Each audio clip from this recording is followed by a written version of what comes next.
ঘুমের রাজ্যে পাড়ি জমায়। এদিকে নিধি বইটা হাতে নিয়ে পড়তে থাকে আর মুচকি মুচকি হাসতে থাকে, কেননা কালকে প্রিয় মুখটা আবার দেখতে পারবে। ভাবতেই নিধি যেন আনন্দে আত্মহারা। এদিকে রাসেলও আজকে দুই নয়নে ঘুম যেন কিছুতেই ধরা দিতে চাচ্ছে না। বিছানার এক পাশ থেকে ওপাশ করেই যাচ্ছে, কিন্তু ঘুম পড়ে আসছে না। অবশেষে এমন করতে করতে কখন যে ঘুমিয়ে যায় সেটা রাসেল নিজেও জানে না। তাহলে আপনারা কিভাবে জানবেন? সকালে সময়ের আগে রাসেল উঠে পড়ে। মনের মাঝে এক আলাদা ভালো লাগা কাজ করতেছে। এতদিন পরে বাড়ি যাবে বলে কথা। রাসেল সবকিছু রেডি করে নিয়ে বসে আছে। এমন সময় আকাশ আসে। আসসালামু আলাইকুম। গুড মর্নিং স্যার, কেমন আছেন? ওয়ালাইকুম আসসালাম। গুড মর্নিং মিস্টার আকাশ সাহেব। আমি ভালো আছি, তা আপনি কেমন আছেন? স্যার, আমি ভালো আছি, তবে মনটা একটু খারাপ। রাসেল অনেকটা অবাক হয়, জিজ্ঞেস করে মন খারাপের কারণটা আসলে কি। ওই রাতে তো ভালো মানুষের মতোই দেখলাম, তাহলে এখন আবার মন খারাপ কেন শুনি? আপনাকে ছেড়ে চলে যেতে হবে তাই। আপনি থাকেন চট্টগ্রাম আর আমি থাকি ঢাকা। এখানে তো আপনার আন্ডারে আমাকে রাখা হয়েছিল। আরে এতে মন খারাপের কি আছে? দেখা তো হবেই, আর আপনার ডিউটি আমার সাথেই পড়বে। নো সমস্যা ইয়াং ম্যান। আপনি চাইলে যে কোনো কিছু সম্ভব, অসম্ভবের কিছুই নাই। তাই চলেন খেয়ে নেই, আর একটু পরে বের হতে হবে। চলেন আগে খেয়ে নিই, তাহলে পরে আবার দৌড়াদৌড়ি করার তালে পড়তে হবে নি, সেটা আবার একটু ভালো লাগবে না নে? স্যার, খাবার পরে যদি একটু রেস্ট করতে নাই পারি তাহলে যেন কেমন লাগে। আর কোনো কথা না বলে ওরা চলে যায় নাস্তা করার জন্য। দুজনে নাস্তা করে বেরিয়ে পড়ে এয়ারপোর্টের উদ্দেশ্যে। সবাই রাসেলকে এগিয়ে দিতে এসেছে, কেননা রাসেল এই 6টা মাস অনেকেরই মন জয় করেছে। এর মাঝে আবার অনেকগুলা বিলাতি মেয়ের চোখেও পানি জমতে শুরু করেছে। রাসেল সবাইকে সান্ত্বনা দিয়ে এয়ারপোর্টে সকল কাজ শেষ করে বিমানে উঠে বসে পড়ে। একটু পরেই বিমান টেক অফ করবে বাংলাদেশের উদ্দেশ্যে। স্যার, এই মুহূর্তটা আমার খুব ভালো লাগে, যেটা আপনাকে বলে বোঝাতে পারবো না। আরে কোন সময়টা আপনার এতটা ভালো লাগে সেটাই তো বুঝতে পারলাম না আমি বলছি এই যে বিমান টেক অফ করে মাটি থেকে ঠাস ঠাস করে আকাশে ওড়ে পরে আবার শূন্যের ওপরে ভাসতে থাকি, সেটার কথা বলছি। ও, আমি এতক্ষণে বুঝতে পারলাম আপনি আসলে কোনো ভালো লাগার কথা আসলে বলছেন। তবে এই সময়টা তো অনেকেই ভয় পায়। আমার ভয়ের পরিবর্তে মজাটাই বেশি লাগে, সেটা আপনি বলতে পারেন। ওরা দুজন কথা বলছে, এর মাঝেই পাইলট এসে রাসেলের সাথে কৌশল বিনিময় করে সাথে নিয়ে ককপিটে চলে যায়। রাসেল অনেক কথা বলে। বিমান টেক অফ করলে সেখান থেকে আবার আকাশ সাহেবের কাছে চলে আসে। লম্বা একটা সফর, তাই রাসেল ঘুমিয়ে পড়ে। এদিকে নিধি পথ চেয়ে বসে আছে, কখন রাসেল আসবে। না, রাসেলকে আনতে যেতে হবে তো নাকি? যেতেই হবে। কতদিন হলো ভাইয়াকে দেখি না, আর বাবা তো এয়ারপোর্টে আছে। তুই বরং নিধিকে সাথে নিয়ে চলে যা। আমি জানি নিধি আমার ছেলেকে অনেক ভালোবাসে। মায়ের মুখে এই কথা শুনে আহানা তো রীতিমতো সেই লেভেলের অবাক। আম্মু, তুই এই কথাটা কিভাবে বুঝতে পারলি শুনি? সন্তানের মন পড়ার ক্ষমতা মায়েদের থাকে, বুঝলি? আর ওদের দুইজনকে কিন্তু সেই মানাবে। ভাবি আমার সেই কিউট, তাই না আম্মু? আচ্ছা তুমি থাকো, আমি তাহলে পেতনি ভাবিকে রেডি হতে বলি। তাড়াতাড়ি যা, আমার ছেলে আবার এই চলে আসলো বলে। আহানা আর কোনো কথা না বলে সেখান থেকে রেডি হয়ে গাড়ি নিয়ে নিধির বাড়ির সামনে রেখে চলে আসে নিধির কাছে। ভাবি ভাবি, এই নিধি পেতনি কোথায় তুই? নিধি সদ্য গোসল করে ওয়াশরুম থেকে বেরিয়েছে। চুলগুলো পানি টপ টপ করে কোমর বেয়ে মাটিতে পড়তেছে। অমনি আহানার কথার জবাবে বলে ওঠে, ওই শাকচুন্নি, এইভাবে চিল্লাস কেন? কোন পাকা ধানে মই দিবি যে এত চিল্লাস? ভাবি তুই জানিস আজকে ভাইয়া আসবে, তোকে আমার সাথে যেতে বলেছে, তোমার গুণধর শাশুড়ি মা। নিধি তো আহানার কথা শুনে সেই লেভেলের খুশি, কি করবে ভেবেই পাচ্ছে না জানো। দেখতে হবে না শাশুড়ি মাটা কার? ছেলের হবু বউয়ের জন্য আগে কত দরদ দেখেছিস। হয়েছে হয়েছে, আর সাফাই গাইতে হবে না, তুই বরং তাড়াতাড়ি রেডি হয়ে নে। তুই 2 মিনিট বসে, আমি 30 মিনিটে রেডি হয়ে আসতেছি। নিধি একটা মুচকি হাসি দিয়ে রেডি হতে চলে যায়। এদিকে আহানা নিধির আম্মুর সাথে এটা ওটা নিয়ে কথা বলতে থাকে। এইদিকে নিধি কি পরবে সেটা ভেবেই পাচ্ছে না। অবশেষে রাসেল যেটা একদিন পছন্দ করেছিল সেটাই পরে নেয়। অনেকটা সময় পরে রেডি হয়ে বেরিয়ে পড়ে। আহানা ও নিধির মা তো সিঁড়ির দিকে এক ধ্যানে তাকিয়ে আছে। মনে হচ্ছে আসমান থেকে কোনো পরী জমিনে নেমে এসেছে। অসম্ভব সুন্দর লাগছে। হালকা বাতাসে সিল্কি চুলগুলো বারবার এলোমেলো হয়ে যাচ্ছে, যেটা নিধির বারবার কানের পিছনে গুঁজে দিচ্ছে। বাবা, ভাবি তোকে তো একদম ফড়ির মতো লাগছে, সত্যি। আজকে আমার ভাইয়াটা তোকে দেখি পাগল হয়ে যাবে। যা দুষ্টু, এইভাবে বলিস না। আমার বুঝি লজ্জা করে না? থাক, আর লজ্জা পেতে হবে না। এবার তাড়াতাড়ি চল, না হলে ভাইয়া এসে রেগে ফায়ার হয়ে যাবে। তাড়াতাড়ি চল, তোর ভাইকে দেখার জন্য আমার তো আর তর্স হয়েছে না রে। আহা ভাবি, একটু শান্ত হও। দেখতে পারবে না কেউ, তোমার মনের মানুষকে ছিনিয়ে নেবে না। নিতে আসলেই আমি দেখবো নাকি? তাকে একেবারে খুন করে ফেলবো। ওরে বাবারে, এত প্রেম আমার ভাইয়ের তার প্রতি। আচ্ছা চল। দুইজনে এইভাবে কথা বলতে বলতে এয়ারপোর্টের উদ্দেশ্যে রওনা দেয়। এদিকে রাসেলের ঘুম ভেঙে যায়। বিমানবালাদের থেকে জানতে পারে আর বেশি সময় লাগবে না বাংলাদেশে পৌঁছাতে, কেননা বর্তমানে বিমান ভারতের আকাশের উপরে আছে। ইস, কত সময় ঘুমিয়ে কাটালাম সেটা বুঝতেই পারলাম না। লন্ডন থেকে কখন ইন্ডিয়া চলে আইছি ভাবতেই অবাক লাগে। এক ঘুমে লন্ডন টু ইন্ডিয়া, হি হি হি। রাসেল ঠোঁটের কোণে হাসি রেখে উপরের কথাগুলো ভাবছে। ঠিক তখনই আকাশ বলে ওঠে, স্যার এত ঘুমাইলেন? বিমানবালারা খাবারের জন্য আপনাকে ডাকতে চেয়েছিল, কিন্তু আপনার ঘুম নষ্ট হবে ভেবে আমি আর ডাকতে দেইনি, বরং সেই খাবার আমিই খাইছি। ওরে বাবারে, তাই নাকি? তো খাইছেনই যখন, তখন আর কি করার আছে? খাবার জিনিস তো খাইছেন, ফেলে তো আর দেননি। ইস স্যার, আপনি তো কত ভালো। আমি তো আরও ভাবলাম আপনি কত কি বলবেন ওই খাবার খাওয়ার জন্য। আরে ধুর, এইটা কোনো কথা হলো? আমি খাবারের চাহিদা বুঝি। আমার এমনও দিন গেছে এক মুঠো খাবার না থাকার কারণে না খেয়ে থেকেছি। স্যার, আপনার কষ্টের কথাগুলো শুনলেই আমার কলিজা কেঁপে ওঠে। একটা মানুষ এত কষ্ট সহ্য করে কিভাবে হাসি খুশি থাকতে পারে? আকাশ সাহেব সেই তো প্রকৃত বীর, যে জীবন যুদ্ধে হার না মানা সৈনিক। স্যার, আপনি একদম ঠিক কথা বলেছেন। তবে আমি যদি কোনোদিন আপনার সাথে প্রতারণা করেছে সেই মেয়েকে পাই, তো গালের মাঝে সজোরে একটা থাপ্পড় দিয়ে জিজ্ঞাসা করব, কেন করেছিলে এমন? আরে ভাই, সেটা আর জিজ্ঞেস করার কি আছে? সেইটা না জানার কথা। আমি একটা এতিম ও গরিব ঘরের খ্যাত ছেলে। এইভাবে আরও অনেক কথা বলতে বলতে বিমান পৌঁছে যায় বাংলাদেশের উপরে। একটু পরে বিমান ল্যান্ড করে হজরত শাহজালাল আন্তর্জাতিক বিমানবন্দরে। রাসেল বিমান থেকে নেমেই দেখতে পায় সবাই ফুল নিয়ে দাঁড়িয়ে আছে। রাসেল মনের খুশির বন্যা বয়ে যায়। যেই মানুষটাকে দেখলেই সবাই মুখ ঘুরিয়ে নিত, না হয় সমালোচনা করে ফেলতো, আর আজ সেই মানুষটাকেই ফুল দিয়ে সম্বর্ধনা জানাচ্ছে। রাসেল সবার প্রথমে ওর বাবার হাত থেকে ফুল নিয়ে ওর বাবাকে বুকে জড়িয়ে কান্না করে দেয়।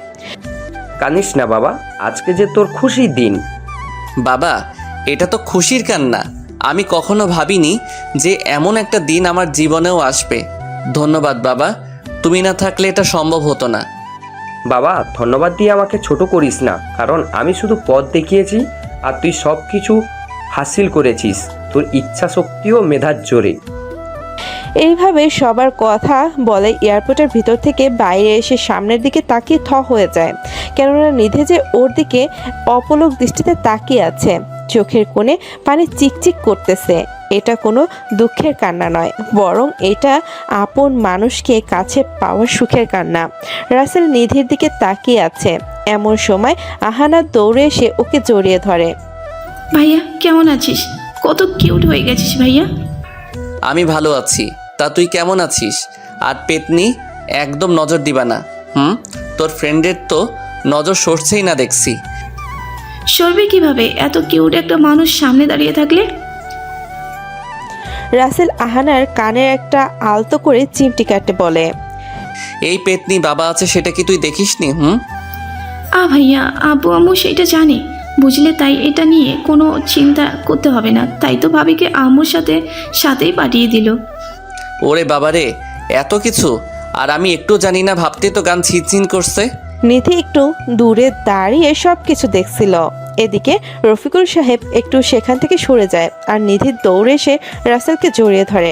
রাসেল তো 33,000 ভোল্টের শক খেলো মনে হয়। সবাই তো তাকিয়ে মনে হয় বিনা পয়সায় সিনেমা দেখছে। এই গতি, একটু তো লজ্জা কর, দেখছিস সবাই কিভাবে তাকিয়ে আছে। আহানা নিধির কানে কানে উপরের কথাগুলো বলে। নিধি তো আহানার কথায় ভীষণ লজ্জা পেয়ে রাসেলের বুক থেকে মুখ গুজে নেয়। এই যে ম্যাডাম, এখনো কিন্তু প্রপোজ করা হয়নি, আর তুমি আমার বুকে স্থান নিছো। এই বুকটা যে শুধুই আমার, তা প্রপোজ করো, আমি কি মানা করব নাকি? নিধির বলতে দেরি, কিন্তু আকাশ কোথা থেকে যেন এক গুচ্ছ গোলাপ এনে রাসেলের হাতে দিতে দেরি করলো না। স্যার, ভাবিকে এবার প্রপোজটা করেই ফেলেন। সবাই তাকিয়ে আছে ওদের দিকে, মনে হচ্ছে এখানে কোনো বাংলা সিনেমার শুটিং হচ্ছে। রাসেল আকাশের হাত থেকে ফুলগুলো নিয়ে হাঁটু গেড়ে নিধির সামনে বসে। কখনো ভাবিনি আমার মনে পড়ে থাকা পাথরের স্তর তোমার ভালো দিয়ে কাটিয়ে ভালোবাসার সৃষ্টি করবে। কখনো ভাবিনি আমার মতো মানুষের জীবনেও তোমার মতো এত সুন্দর মনের কেউ আসবে। আমি ধন্য তোমাকে আমার জীবনে পেয়ে। তবে একটু বাধা আছে, সেটা হলো তুমি যদি থাকো রাজি, ডাকবো আমি তোমার আমার বিয়ের কাজী। I love you Nidhi, will you marry me? এমন প্রপোজ স্টাইল দেখে সবার মনটা যেন কিছু সময়ের জন্য থমকে যায়। নিধি তো রাসেলের দিকে তাকিয়ে আছে। কখনো ভাবেনি এভাবে এয়ারপোর্টে এসে সারপ্রাইজ হবে। নিধি রাসেলের হাত থেকে ফুলগুলো নিয়ে। আমি কখনো ভাবিনি এইভাবে তুমি আমার জীবনে আসবে, এইভাবে আমাকে সারপ্রাইজ করে ভালোবাসার কথা জানাবে। আমিও যে তোমায় বড্ড বেশি ভালোবাসি। আই লাভ ইউ কলিজা, if you want I will marry you. Rasel ও নিধিকে জড়িয়ে ধরে দুজনের মনেই যেন আনন্দের বাতাস বয়ে যাচ্ছে, সাথে সাথে উপস্থিত সবার উৎসাহিত করতালে। বাহ ভাইয়া, বাহ, তুই তো একদম বাজিমাত করে দিয়েছিস। আমি কখনো এইভাবে ভালোবাসার কথা বলতে দেখিনি। যাক, তোদের জন্য আমার অদেখা কিছু হয়ে গেল। তুই তো বাড়ি থেকে প্ল্যান করেই এসেছিস, যেন এয়ারপোর্টে নিধি আসলে এমনটা ঘটে। এই চুপ, তাহলে চল ভালোবাসা ফেরত দে। সব দোষ আমার ঘাড়ে চাপিয়ে দিচ্ছিস। আরে লক্ষ্মী বোন আমার, রাগ করিস না, আমি তো তোর সাথে মজা করলাম। থাক, তোর আবার এত রাগ দেখাতে হবে না। এখন চল বাড়ি যাওয়া যাক। কুত্তি, তুই ভাইয়াকে পেয়ে আমাকে ভুলে যেতে চাইছিস তাই না? আরে কি কখনো ভুলতে পারি বল? তুই হলি আমার একমাত্র বেস্টু, তার উপরে আমার জানের টুকরো কলিজার আদরের বোন। এভাবে আরও কিছু সময় কথা বলে রাসেল সবাইকে আকাশের সাথে পরিচয় করিয়ে দেয়। স্যার, আমি তাহলে আসি, আমাকে আবার ওই ফ্লাইটে চট্টগ্রাম যেতে হবে। এতদিন পরে নিজ দেশে আসলে তা বাড়িতে যাবে না, এটা কি হয় নাকি বলেন? আচ্ছা, আপনারা সবাই ভালো থাকবেন। আর স্যার, ফের দেখা হবে কিছুদিন পরে। ভাবিকে নিয়ে সুখে থাকেন। বাই। আকাশে উপরের কথাগুলো বলেই ভিতরে চলে যায়। এদিকে রাসেল সবাইকে নিয়ে বাসার উদ্দেশ্যে রওনা দেয়। গাড়িতে বসে রাসেল এক ধ্যানে জানালা দিয়ে কি একটা দেখতেই ব্যস্ত। এইভাবে বাইরে তাকিয়ে কি দেখো শুনি? এই তো তেমন কিছু না, বাইরের সব কিছু দেখছিলাম। ওই আমার না খুব ইচ্ছে করছে তোমার সাথে কোথাও ঘুরতে যেতে, একসাথে হাতে হাত রেখে পথ চলতে। বাড়িতেই এখনো গেলাম না, তাহলে তোমাকে নিয়ে ঘুরতে যাব কিভাবে শুনি? এখন কি যেতে বলছি নাকি? পরে যাব, সেটাই তোমাকে মনে করিয়ে রাখলাম। হইছে, এবার থাকো। ওই দেখো পেতনি কিভাবে ফুলতেছে। কিরে, তোর আবার কি হলো? এইভাবে রাগে ফোঁস করতেছিস কেন? তোদের সাহস দেখে আমি অবাক হয়ে যাই। আমাকে রেখেই তোরা ঘুরতে যাওয়ার প্ল্যান করছিস? আরে কুত্তা, আমাদের প্ল্যানে তোর নামটাও আছে বুঝলি। তোকে ছাড়া কি আর আমরা কোথাও যেতে পারি বল? হাজার হলেও 10টা না 5টা না, তুই আমার একটা মাত্র ননদ। এই তো আমার মিষ্টি ভাবি, এই জন্য তো তোকে আমার এতটা ভালো লাগে। আমাকে ছাড়া তুই কোথাও যেতে চাস না। এইবার থাম, আমরা বাড়ি এসে গেছি। তোরা এত কথা কিভাবে বলতে পারিস আমি বুঝি না। ভাইয়ের কথা বলাটাও একটা আর্ট, সেটা সবাই পারে না বুঝলি। তুই জানিস না এই গল্পের ভয়েস করার জন্য শামীম ও সোনালিকার কথা বলার স্টাইলে সবার মন কেড়ে নিয়েছে। সেটা জানি, তাদের কথা আর বলিস না। তারা হলো নামকরা ভয়েস আর্টিস্ট। তবে আশিক, মিষ্টি, প্রিয়াঙ্কা, মাফি, জিহাদ মিলে এরাও কিন্তু কম না। এদের ভয়েসও অনেক সুন্দর, কিন্তু সবাই তো এই দুজনকেই voice queen and voice king নাম দিয়েছে। এভাবে কথা বলতে বলতে বাড়ির গেট দিয়ে ঢুকে গাড়ি থামিয়ে গাড়ি থেকে নেমে পড়ে। রাসেলের মা দরজার কাছে দাঁড়িয়েছিল আগে থেকেই। ছেলেকে দেখা মাত্র দৌড়ে এসে জড়িয়ে ধরে। কেমন আছিস বাবা? আর আসতে কোনো অসুবিধা হয়নি তো? আমি অনেক ভালো আছি। তা আম্মু তুমি কেমন আছো? আর এমন শুকিয়ে গেছো কেন? নিশ্চয়ই ঠিক মতো ওই পেতনি তোমার যত্ন নেয়নি, তাই না? ভাইয়া খবরদার, আমাকে পেতনি বলে খেপাস না। যদি খেপে চাই তাহলে কিন্তু তোর নিস্তার নেই আমার হাত থেকে। যা করতি ভাগ। আম্মু, তুমি এই পেতনিকে বিয়ে দিয়ে দিচ্ছ না কেন বলো তো? আমু দেখছো, ভাইয়া আমার সুখকে দেখতে পারতেছে না, তাই আমাকে তাড়িয়ে দেওয়ার কথা বলতেছে। এদিকে এমন ভাই বোনের মিষ্টি ঝগড়া দাঁড়িয়ে থেকে সেই মনোযোগ দিয়ে শুনছে নিধি আর মিটমিটিয়ে হাসতেছে। এই তোরা দুইটা কি সব সময় সাপ বেজির মতো লড়াই না করে একটু থাকতে পারিস না? আর আহানা, তুইও কেমন দেখছিস? রাসেল এতদিন পর দেশে আসলো, তাও এখনই শুরু করেছিস এমন? মায়ের কথা শুনে আহানার নেকা কান্না শুরু করে দেয়। তুমিও ভাইয়াকে পেয়ে আমাকে এক্ষুনি ভুলে গেছো? যাও, তোমার সাথে আমার কোনো কথা নেই। আহানা উপরের কথাগুলোই বলে হন হন করে রাগ দেখিয়ে উপরে ওর রুমে চলে যায়। আম্মু দিলে তোকে রাগিয়ে? ও আমার সাথে এমন করবে না তো কে করবে বলো? ওই পেতনির সাথে যে আমি এমন না করলে আমার একটু ভালো লাগে না। এতদিন খুব মিস করেছি এই মিষ্টি মিষ্টি দুষ্টুমিগুলো। আমি কি বললাম? যা এখন গিয়ে রাগ ভাঙা, নাহলে মনোরানী কেঁদে কেঁদে বালিশ ভিজিয়ে ফেলবে। আরে নিধি মামুনি, দাঁড়িয়ে কেন? বসো। না আম্মু, আমি তোমার আদরের ছেলে মেয়ের এমন দুষ্টু না আম্মু, আমি তোমার আদরের ছেলে মেয়ের এমন মিষ্টি দুষ্টুমিগুলো খুব উপভোগ করতেছিলাম। আর বলিস না, এই দুটাকে নিয়ে আমার হয়েছে যত জ্বালা। একটুরও সামলাতে পারি না, সব সময় সাপে বেজির মতো ঝগড়া করতেই থাকবে। আম্মু তুমি চিন্তা করো না, আমি আসলেই তোমার শক্তি একটু বেড়ে যাবে, তখন আর এমন করতে পারবে না। হ্যাঁ রে মা, তোরে যে আমার ছেলের বউ করে কবে ঘরে আনতে পারবো সেটাই আল্লাহ ভালো জানে। আম্মু দেখো, এখনই কোনো বিয়ের কথা বলবে না, অনেক দেরি আছে। আর নিধি ম্যাডাম ও ডাক্তার হয়ে বের হোক। আমিও আর তোর বাবা সেটাই ভেবেছি, কেননা তোর বাবা চায় না এই বিয়ের টেনশনে নিধির স্বপ্ন পূরণে কোনো ক্ষতি হোক। আম্মু তোমরা ভালো কথাই চিন্তা করেছো। তা এখনও কি আমাকে এইভাবে না খাইয়ে রাখবে? আমি কতদিন তোমার হাতে খাবার খাই না। এই রে, আমি তো বকবক করতে করতে ভুলেই গেছি তোকে খাবার দেওয়ার কথা। আচ্ছা তুই গিয়ে মহারানীকে রাগ ভাঙিয়ে ফ্রেশ হয়ে সাথে করে নিয়ে আয়, আমি আর বৌমা খাবার রেডি করি। ঠিক আছে আম্মু, তুমি বরং সেটাই করো, এটাই সব থেকে ভালো হবে। আর মহারানীর রাগ ভাঙাতে যে আমার কত কাঠখড়ি পোড়াতে হবে সেটা কে জানে। তোমার মেয়ের যে রাগ রে বাবা, দেখলেই ভয় লাগে। তুই রাগিয়েছিস, এখন তুই বোঝগা কত ধান বানতে কত চাল হয়। আম্মু তুমি পেতনিটাকে এভাবে রাগি দিয়ে আমার উপরে সব দোষ চাপিয়ে আবার মজা নিচ্ছ, তাই না?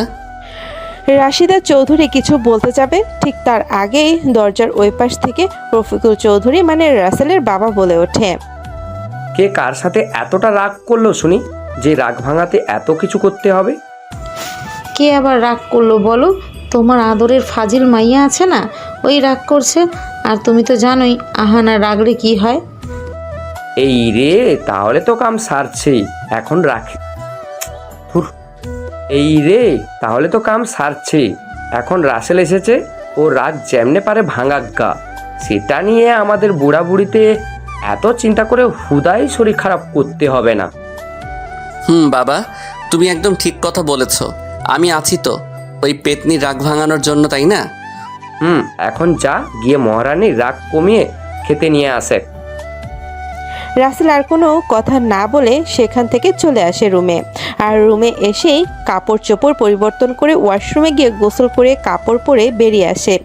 একটু রেডি হয়ে আহানার রুমে চলে আসে। দেখে আহানা বালিশে মুখ গুজে কাঁদছে আর চোখের জল মুছতাছে। ওই আহানা, ওঠ, আমার না অনেক ক্ষুধা লেগেছে, সেই কখন খেয়েছি। ক্ষুধা লেগেছে তো যা না খেয়ে নে, আমার কাছে কি আমি কি হাড়ি নিয়ে বসে আছি নাকি? না, ঠিক সেটা না। কতদিন হলো তোর সাথে বসে খাবার খাই না, আজকেও কি খেতে পারবো না? আমি কারো বোন না, তুই চলে যা এখান থেকে। আমি যদি তোর ভাই হতাম তাহলে কি আর এভাবে বলতে পারতি? আমি যখন তোর কিছু হই না তাহলে এখানে থাকবো কেন? তার চেয়ে বরং আমি এই বাড়ি থেকে চলে যাচ্ছি। কোথায় যাবি তুই? শুধু এক পা সামনে বাড়িয়ে দেখ, একদম মেরে পা হাতে ধরিয়ে দেব। না রে, আমি তো তোর ভাই না, তাহলে কেন থাকবো? রাসেল উপরের কথাগুলো বলেই পিছনে ফিরে হাঁটার ভান করলে আহানা বলে ওঠে, যেও না ভাইয়া, ও যেও না ভাইয়া, আমাকে একা রেখে তুই চলে গেলে আমাকে কে করবে এমন মিষ্টি আদর? যেও না ভাইয়া। রাসেল আহানার কথাগুলো মনে মনে বলে। যাক বাবা, তাও কাজ হয়েছে, মনে হচ্ছে মহারানীর রাগ কিছুটা হলেও কমেছে। আচ্ছা, যাব না, এখন চল খেতে, আব্বু অপেক্ষা করতেছে আমাদের জন্য। যাবো না আমি, তুই বেশি করে খাগা, যা, আমার ক্ষুধা নেই। ইস, আমি কারোর জন্য কত সুন্দর ড্রেস আর দামি ব্র্যান্ডের মেকআপ নিয়ে এসেছি, এখন তো সে নিবে না, তাই ভাবছি কাউকে দিয়ে আসি। রাসেল যেই না মেকআপের কথা বলেছে তো হলো আহানার রাগ পানি। ওই, আমি কি বলেছি যে আমি তোর এত কষ্টে আরও আনা জিনিস নেব না? আমার ভাইয়া আমার জন্য জিনিস এনেছে, আর সেটা আমি না নিলে কেমন দেখায়, তাই না? তাহলে এখন চল, এইভাবে মুখ ফুলিয়ে বসে না থেকে। ভাইয়া চল, আমারও অনেকটাই ক্ষুধা লেগেছে, যেটা তুই ছাড়া কেউ বোঝে না। এইভাবে আরও কিছু কথা বলে রাসেল আহানাকে সাথে নিয়ে নিচে আসতে থাকে। এদিকে সবাই রাসেল ও আহানাকে সিঁড়িতে নামতে দেখে অবাক হয়ে তাকিয়ে থাকে, কেননা এত কম সময়ে আহানার রাগে রাগে কখনো ভাঙানো সম্ভব হয়নি। রাসেল ওর বাবার মায়ের সামনে এসে হাতি তুড়ে বাজিয়ে বলে, এই যে আম্মু, আব্বু, তোমাদের আবার কি হলো যে এইভাবে আমাদের দিকে তাকিয়ে আছো শুনি? আমি ভাবছি এটা কিভাবে সম্ভব, যে মেয়ের রাগা ভাঙাতে পাক্কা একটা দিন চলে যেত, তবুও মহারানীর রাগ কমতো না, আর এখন একটু সময়ের মাঝে মহারানীর রাগ জমে পানি। বুঝলে আম্মু, এটাই হলো ভাইয়ের পাওয়ার আর বোনের প্রতি ভালোবাসা। দোয়া করি আল্লাহ যেন তোদের ভাই বোনের মিষ্টি ভালোবাসা সারা জীবন বেঁচে থাকে। তোদের এই ভাই বোনের মিষ্টি ভালোবাসার উপরে কারো দুষ্ট নজর যেন না লাগে। এভাবে অনেক কথা বলে সবাই একসঙ্গে খাবারের জন্য বসে। কিন্তু ঘটনা হলো নিধি ওর শাশুড়ি মানা খেলে খাবে না। তাহলে চলেন নিধির কথা শুনে আসি। নিধি মামুনি, তুমিও বসে খেয়ে নাও তো, সেই কখন না জানি খেয়েছো। না আম্মু, আমি তোমার সাথেই খাবো, তোমাকে ছাড়া আমি তো খাবোই না। আরে মামুনি, আমরা তো খেতে একটু লেট হবে, তুই বড় ওদের সাথে খেয়ে নে। না আম্মু, আমি দরকার পড়লে 5 দিন পরে খাবো, তবুও তোমার সাথেই একসাথে বসে খাবার খাবো। আচ্ছা ঠিক আছে, আমি বসতাছি, তুই এখন তো বস নাকি। নিধি আর কোনো কথা না বাড়িয়ে বসে খাবারের পর্বে শরিক হয়। কথা বলা থেকে কিছু সময় বিরতি দিয়ে খাবার পর্ব শেষ করে। সবাই সোফায় বসে নানান ধরনের কথা বলতেই যেন ব্যস্ত হয়ে পড়ে। রাসেল ওখানে কি করছে, কিভাবে দিন কাটিয়েছে, আরও অনেক কিছু। এই সব কিছুর মাঝে রাসেল মনে পড়ে যায় এখনও কারো গিফটগুলো বুঝিয়ে দেওয়া হয়নি। তাই রাসেল ব্যাগটা বের করে ওর মা বাবার জন্য জিনিসগুলো আগে দেয়। তারপরে আহানার জন্য আনা জিনিসগুলো দেয়, যেটা পেয়ে আহানা তো সেই খুশি, মনে হচ্ছে খুশির জন্য আহানা আসমান দিয়ে উঠতেছে। এদিকে নিধির মুখটা কালো হয়ে থাকে, এটা ভেবে যে সে সবার জন্য কিছু না কিছু এনেছে, অথচ তার জন্য কিছুই আনেনি। ঠিক তখনই রাসেল ব্যাগ থেকে একটা প্যাকেট বের করে আহানার হাতে ধরিয়ে দেয়। ভাইয়া, তুই আমার জন্য যা এনেছিস সেগুলো তো দিলি আমাকে, তাহলে ভাবির জন্য কিছু না এনে এটাও আবার আমাকে কেন দিচ্ছিস? ওই কুত্তি, ওইটা তোর বেস্টুর জন্য বুঝলি। এগুলো তাড়াতাড়ি দে, ম্যাডামকে দেখছিস ফর্সা মুখটা অমাবস্যা রাতের মতো হয়ে গেছে। দেখতে হবে তো, সুন্দরী মানুষের জন্য সুন্দর জিনিস বেশি মানায় বুঝলি। নিধির জন্য কিছু এনেছে শুনে সবাই অনেকটা খুশি হয়, আর নিধি তো যেন খুশি ধরছেই না। প্যাকেটটা সবার জোড়াজোড়িতে খুলে নিধি পুরো 1 মিনিট তাকিয়ে থাকে, কেননা নিধির শাড়িটা অনেক বেশি পছন্দ হয়েছে। অনেক অনেক ধন্যবাদ আমার জন্য এত সুন্দর একটা উপহার আনার জন্য, এটা আমার খুব পছন্দ হয়েছে। ভাইয়া রে, এত সুন্দর শাড়ি তোর পছন্দ, আমি তো আগে জানতাম না তোর পছন্দ। ক্ষেত মার্কা, তবে আজকে জানলাম তোর পছন্দ বেস্ট। ও তার মানে আমি দেখতে পেতনির মতো, তাই না? তার জন্য মনে হয় তুই আমার জন্য অপছন্দের জিনিস এনেছিস। হা হা হা, পেতনি, তোরগুলো তো আরও বেশি সুন্দর। বিশ্বাস না হলে একটু খুলেই দেখ, তাহলে নিজেই বুঝতে পারবি। ভাইয়া তুই হাসলি, কেননা সব ভাই তার বোনের থেকে বেশি তার গার্লফ্রেন্ডকে বেশি প্রাধান্য দেয়, সেখানে তুই বলছিস ভাবির থেকে আমার জন্য আনা জিনিসগুলো বেশি সুন্দর। আহানা, এইসব তুই কি শুরু করেছিস? রাসেল কি তোকে কম ভালোবাসে বল? একটু খুলেই দেখ না কেমন। শুধু নিধির না, উপস্থিত সবারই শাড়িটা অনেক বেশি পছন্দ হয়েছে।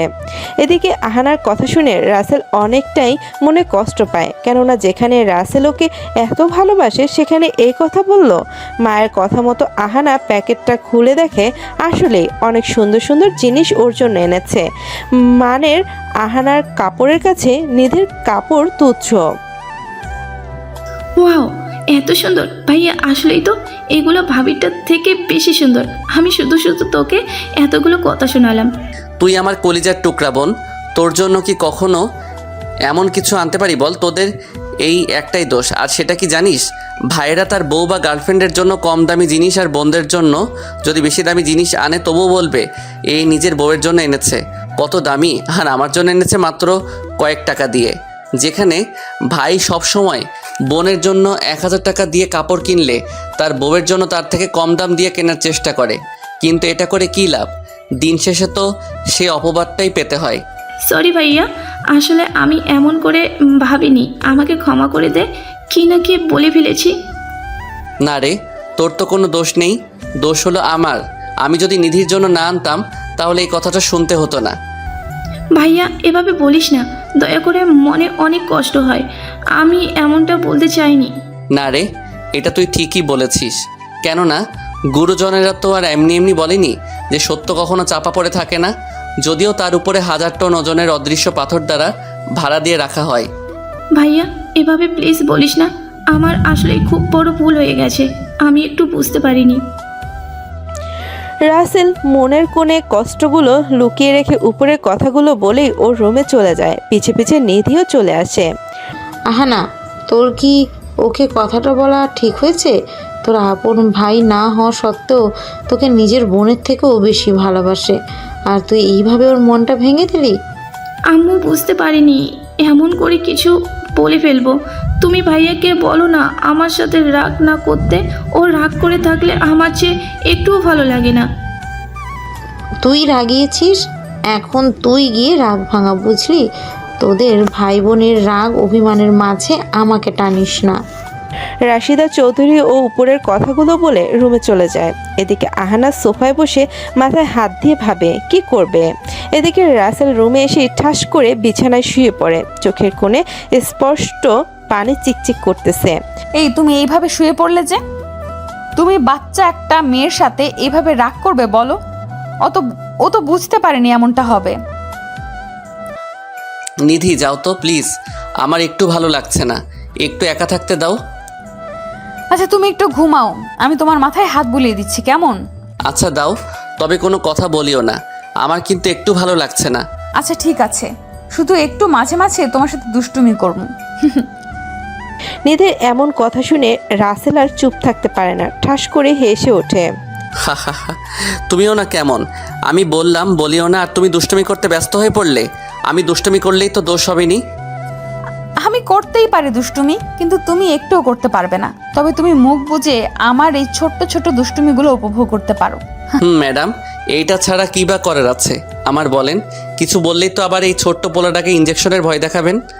রাসেলের কথা শুনে নিধি নিজের হাসি কিছুতেই থামিয়ে রাখতে পারে না, ফিক করে হেসে দেয়। এই তুমি এত বড় একটা পোলা, কোনো কিছুতেই ভয় পাও না, তাহলে ইঞ্জেকশনে ভয় পাও কেন? তা তো জানি না, তবে ইঞ্জেকশনের সিরিঞ্জ দেখলেই আমার মনের মাঝে কেমন করে ওঠে। এত সুন্দর করে কেউ হাসে নাকি? এখন আবার আমার হাসির মাঝে তুমি আবার কি দোষ খুঁজে পেলে? আরে দোষ না, বরং গুণ। তোমার এই মিষ্টি হাসি দেখেই তো আমি 1000 বছর তাকিয়ে থাকতে পারবো। হয়েছে, আর বলতে হবে না, এখন চুপটি করে ঘুমাও তো। নিজে কথা বলতে মানা করে এখন নিজেই কথার বাক্স নিয়ে বসেছে। নিধির কথার জবাবে রাসেল যেই না কিছু বলতে যাবে, অমনি দরজার পাশ থেকে একটু ভীতু কণ্ঠে বলে ওঠে। ভাইয়া, আমার না খুব কান্না পাচ্ছে এখন।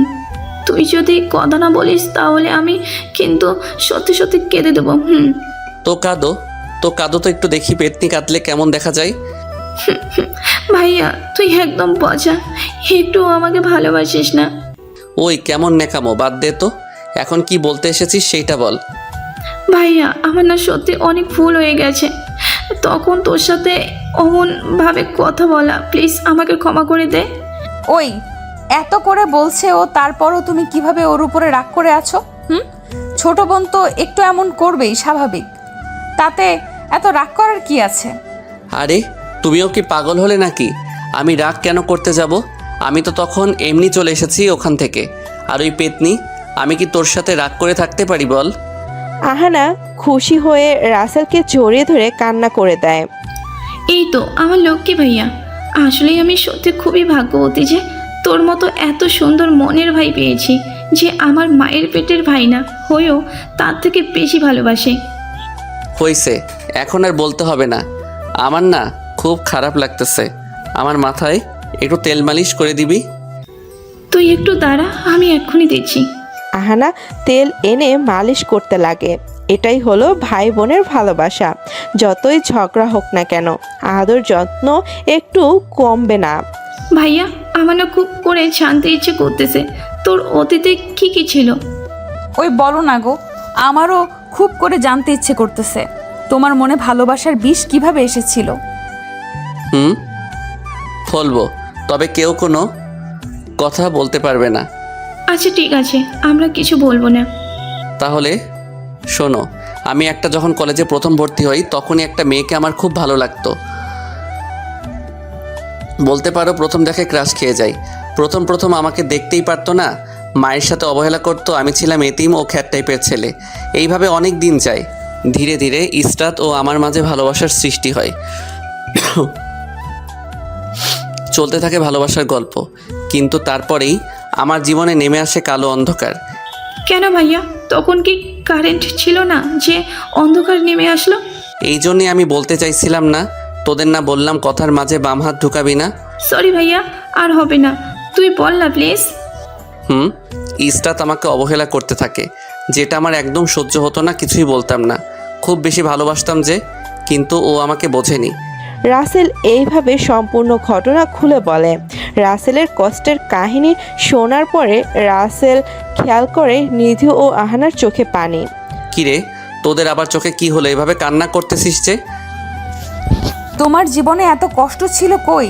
একটিবারের জন্য তো আমার সাথে শেয়ার করনি। খুব করে কষ্ট পেতে চাই বলতে চাইনি। আমি তো ইসরাতের মতো তোমাকে হারানোর ভয় পাই। পাগল একটা! আমি এই জীবন থাকতে তোমাকে কখনোই ভুলবো না। ওই মেরে আমার সামনে পেলে সেলুট করতাম। নিধির এমন কথা শুনে রাসেল ও আহানা যেন আকাশ থেকে পড়ে। রাসেল অবাক হয়ে জিজ্ঞেস করে, কি বলছো? যেই মেয়ে আমার সাথে এমন করছে তুমি তাকেই স্যালুট করবে? সে যদি তোমার সাথে এমন না করতো তাহলে কি আল্লাহ তোমাকে আমার কপালে রাখতো বলো? ও এই ব্যাপার, শোনো, আল্লাহ যাকে যার ভাগ্যে লিখে রাখে যে কোনোভাবেই তাকে তার জীবনের সাথে মিলিয়ে দেয়। সেটা আমি জানি, তবে ওই মেয়েটা সত্যিই অনেক বড় ভুল করেছে, তোমার মতো হীরাকে পেয়ে হারিয়েছে। এইভাবে আরও অনেক সময় কথা বলে। নিধি রাসেলকে বলে তার বাসায় চলে যায়, কেননা অনেক সময় হলেই এসেছে, আবার ওর কিছুদিন পরে পরীক্ষা, তাহলে ভাবতেই পারছেন কিভাবে থাকবে। ভাইয়া ভাবি খুব লক্ষ্মী একটা মেয়ে, তাই না? এসে রাতের মতো এত পচা না। আমি নিধিকে কত করে ইগনোর করেছি, কিন্তু তবু বারবার আমার কাছে ফিরে এসেছে। আর ইসরাতের কথা আর কী বা বলবো, সেটা আমার ভাবনায় আসে না। মন প্রাণ দিয়ে ওকে ভালোবাসতাম, যেটা বললে হয়তো বুঝবি না। ভাইয়া আমি সব বুঝি। আচ্ছা, তোর এমনিতেই মাথা ব্যথা করতেছে, তাই কথা না বলে চুপটি করে ঘুমিয়ে পড়, দেখবি অনেক ভালো লাগবে। রাসেল আহানার সাথে আর কোনো কথা বলতে পারে না, তার আগে ঘুমের দেশে পাড়ি জমায়, কেননা আহানা বিলি কেটে দিচ্ছিল, আর মাথায় বিলি কেটে দিলে রাসেলের আর কিচ্ছু লাগে না। কিছু সময় পরে আহানা চলে যায়। এইভাবে কেটে যায় কয়েকটা দিন। আজকেই রাসেলের প্রথম জয়েন, বেলা 8:30, তবুও রাসেলের ওঠার কোনো নামগন্ধই নেই। আহানা, আজকে না রাসেলে জয়েন করার কথা, তাহলে ও এখনও পড়ে পড়ে ঘুমাচ্ছে, এটার মানে কি? কত করে বলি নিধিকে ভাবি করে নিয়ে আসো, দেখবে ওর ঘুম ছুটিয়ে সকাল সকাল ওঠার অভ্যাস করবে। আনবো, তবে কিছু সময় যাক, রাসেলও একটু নিজের পায়ে দাঁড়িয়ে উঠুক। কি বলো এটা? তাহলে ভাইয়া কি এখন অন্যর পা দিয়ে হাঁটে নাকি? আরে গাধি, তুই বুঝবি না, তুই বরং গিয়ে রাসেলকে ডেকে উঠা, কেমন? আচ্ছা, এত রাগ দেখানোর কি আছে? মনে রেখো, রাগ আমারও কিন্তু আছে। বলেই আহানা চলে আসে রাসেলের রুমে। এসে দেখে কোলবালিশকে জড়িয়ে ধরে মনের সুখে ঘুমিয়ে আছে। নবাবজাদা পরে পরে ঘুমাবে, আর আমার শুধু ডেকে ওঠাতে হবে। ভাইয়া, ওই ভাইয়া, ওঠ না। ওই তুই ও বাদ দিয়ে উঠবি নাকি পানি ঢেলে দেব, কোনটা? এই পেতনি, তুই সকাল সকাল এত চিল্লাচিল্লি করছিস কেন? তোর কি খেয়ে দে কোনো কাম নাই নাকি এটা ছাড়া? তুই তো ঘুম থেকে উঠিস নাই, তার জন্য আমিও অন্য কাজ করতে পারি না। দজ্জাল রাশিদা চৌধুরী আমাকে এই কাজেই পাঠায়। সবে মাত্র মনে হয় 5টা বাজে, আর তুই এখনই আমার ঘুমটাকে স্বর্গে পাঠিয়ে দিলি। এখন তো 4টা বাজে, তুই আরও ঘুমা, অফিসে আর যেতে হবে না। আর একটু পরে 9টা বাজবে, বুঝেছিস? রাসেল আহানার কথা শুনে লাফিয়ে উঠে পড়ে আর আহানাকে বলে ওঠে, কি বলিস এইসব? 9টা বাজে আর তুই আমাকে এখন ডাকতেছিস? তুই না কেমন জানি সময়ের কাজ সময় করতে পারিস না। রাসেল উপরের কথাগুলো বলেই দৌড়ে ওয়াশরুমে চলে যায়। এদিকে আহানা অবাক হয়ে বলছে, যা বাবা, কত সময় ধরে ডাকাডাকি করতেছি, আর উনি বলে কি না আরও আগে কেন ডাকিনি? হায় রে কপাল আমার। আহানা বিড়বিড় করতে করতে নিচে চলে আসে। রাসেলও ফ্রেশ হয়ে রুমে এসে মোবাইলটা হাতে নিয়ে নিধির নাম্বারে ছোট্ট করে একটা গুড মর্নিং কলিজা লিখে দিয়ে রেডি হয়ে নিচে চলে আসে। নিচে এসে দেখে টেবিলে সব খাবার সাজানো, আর ওর বাবা প্লেট নিয়ে বসে আছে। আব্বু, তুমি না খেয়ে এভাবে প্লেট হাতে নিয়ে বসে আছো কেন? তোর জন্যই তো সেই কখন থেকে বসে আছি, কিন্তু বাবা তোর তো আসার কোনো নামগন্ধই নেই। ও আব্বু, আর বলিও না, আমার আজকে একটু ঘুম থেকে উঠতে লেট হয়ে গেছে। আসলে মনেই ছিল না আজকে আমার জয়েন করতে হবে। হয়েছে, এখন কথা না বলে তাড়াতাড়ি খেতে চল, সবাই তোর জন্য অপেক্ষা করতেছে। এভাবে আরও কথা বলে ওরা বাবা ছেলে খাবার পর্ব শেষ করে। রাসেল ওর বাবা মায়ের পায়ে হাত রেখে সালাম করে, বুক ভরা দোয়া নিয়ে চলে আসে এয়ারপোর্টে। সব কাজ শেষ করে ওর কেবিনে এসে বসে। ওর বাবা ওকে কাজ নিয়েই বুঝিয়ে দেয়। বুঝতেই পারেন জেলে বলে কথা। আসসালামু আলাইকুম স্যার, কেমন আছেন? রাসেল নিচের দিকে তাকিয়ে মনোযোগ নিয়ে খাতায় কি যেন একটা করতে ব্যস্ত ছিল। আকাশের কথা শুনে ওপরে তাকিয়ে, ওয়ালাইকুম আসসালাম। আমি অনেক ভালো আছি। তা মিস্টার আকাশ সাহেব, আপনি কেমন আছেন? স্যার, আমি অনেক ভালো আছি। আপনার পরিবারের সবাই কেমন আছে? সবাই ভালো আছে। আপনার পরিবারের সবাই কেমন আছে? এইভাবে একে অন্যের সাথে অনেক কথাবার্তা বলে কাটিয়ে দেয় অফিসের পুরো সময়। অফিস শেষ করে বাসায় ফেরার পথে একটা জায়গা দেখতে পায় নিধি দাঁড়িয়ে আছে। রাসেল ধীরে ধীরে নিধির সামনে গাড়ি থামায়, গাড়ি থেকে নেমে পড়ে। নিধি রাসেলকে দেখে অনেকটাই অবাক হয়। আরে তুমি এখানে কিভাবে আসলে? আর রাগিও না, আমি এখানে এসেছি বলে। তা ম্যাডাম, তুমি একা একা এখানে কি করতেছো শুনি? আমি এই হসপিটালে একটা কাজে এসেছিলাম, মানে আমাকে ডাকা হয়েছিল। এখন কাজটা শেষ হয়ে গেছে, গাড়ি নিয়ে আসিনি, আর এখন একটা গাড়িও পাচ্ছি না। ও আচ্ছা, তো আমাকে তো একটাবার ফোন করে সেটা বলতেও পারতে। সেটা তোমাকে বলা হয়নি, একদম ভুল হয়ে গেছে। সরি বাবু, প্লিজ রাগ করে থেকো না। রাসেল যে না কিছু বলতে যাবে, ঠিক তখনই একটা ছেলে নাম নিলয় এসে বলে ওঠে, ওই জানো, এভাবে কত দাঁড়িয়ে থাকবে? চলো আমরা বরং অন্য জায়গায় ঘুরে আসি। সারাদিন তো এখানে সেখানে ঘুরে বেড়ালাম। এদিকে সব তো রাসেলের মাথার উপর দিয়ে যাচ্ছে। কি হচ্ছে এসব? নিধি যেই না কিছু বলতে যাবে তার আগে রাসেল বলে ওঠে, বাহ নিধি বাহ, এই ছিল তাহলে তোমার ইম্পর্টেন্ট কাজ হাসপাতালে? এটা ছিল তোমার মনে? প্লিজ একটা বার আমার কথাটা শোনো। ব্যাস, আর একটা কথাও বলবে না। আসলে তোমাকে বিশ্বাস করাটাই আমার ভুল হয়ে গেছে। আরে তোমার যদি মন নিয়ে এতই ছিনিমিনি খেলার শখ থাকতো আমার তো তোমার যদি মন নিয়ে এতই ছিনিমিনি খেলার শখ তো খেলতে, কিন্তু আমাকে কেন বেছে নিলে? নিধির মুখে কোনো কথা নেই, ঠায় দাঁড়িয়ে আছে। ভয়ে নিধি ও নিলয় দুজনেই কাঁপছে। রাসেলের চোখ দিয়ে যেন আগুনের ফুলকি ঝরছে।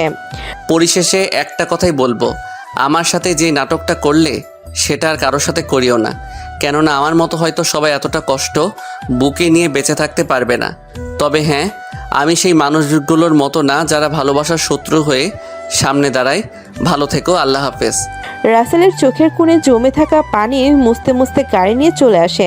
আজকে খুব করে কাঁদতে ইচ্ছে করতেছে রাসেলের। হে আল্লাহ, তুমি বলতে পারো শুধু বারবার আমার সাথেই এমনটা কেন হয়? পৃথিবীতে কি আমি বাদে তুমি কোনো মানুষকে চোখে দেখো না, নাকি আমার সাথে তোমার এমনটা করতে বেশি ভালো লাগে? এইসব বলতেছে আর নিজের চোখের পানিতে বালিশ ভিজিয়ে ফেলেছে। এদিকে রাসেলকে কান্না করা অবস্থায় রাশিদা চৌধুরী দেখে তো পাগল প্রায়। ছেলে কি হয়েছে ভাবতে অস্থির। বাবা, তোর কি হয়েছে? এভাবে কান্না করছিস কেন? আমাকে একটু বল কি হয়েছে। না মা, কিছুই হয়নি। আজকে আগের দিনের কথাগুলো খুব করে মনে পড়ছে, তাই একটু চোখে জল। রাশিদা চৌধুরী ছেলের এমন মিথ্যে কথা কিছুতেই বিশ্বাস করতে পারল না। আর কি করেই বা পারবে বলেন?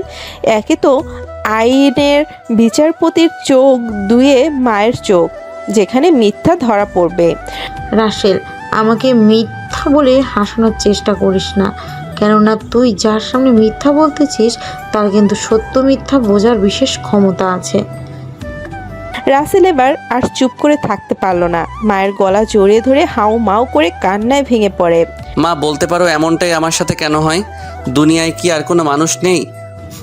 দেখ বাবা, যে মানুষটাকে আল্লাহ বেশি ভালোবাসে বা পছন্দ করে, শুধু তার সাথেই এমনটা বেশি করে, কারণ তাকে পরীক্ষা করে ধৈর্য ধারণ করার ক্ষমতা পরীক্ষা করেন। মা, আচ্ছা আমার মাথায় একটু বিলি কেটে দাও, খুব করে ঘুমোতে ইচ্ছা করতেছে। রাশিদা চৌধুরী আর কথা না বাড়িয়ে নিজের কোলে মাথা নিয়ে হাত বুলাতে থাকে। রাসেল আস্তে আস্তে ঘুমিয়ে যায়। নেই কোনো দুঃখ, নেই কোনো কষ্ট। ইস, সারা জীবন যদি এভাবেই ঘুমিয়ে থাকা যেত, তাহলে কষ্ট নামক বস্তু স্পর্শ করতে পারতো না। এদিকে নিধিও কাঁদতে কাঁদতে সেখান থেকে চলে আসে।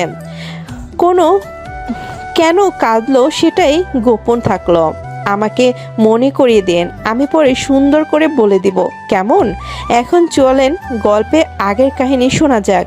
নিধি বাড়িতে এসে রাসেলের ফোনে বারবার মেসেজের সাথে কল করে একের পর এক দিয়েই যাচ্ছে, কিন্তু রাসেল কোনোটাই ধরছে না, বরং আরও বেশি করে রাগ হচ্ছে। রাসেলের রাগ কন্ট্রোল করতে না পেরে ফোনটাকে একটা আছাড় মারে, কিন্তু কষ্টের বিষয় হলো ফোনের কিছুই হয় না, কেননা ফোনটা খাটের উপরে পড়েছিল। এইদিকে আচ্ছা, আহানা রাসেলের কি হয়েছে?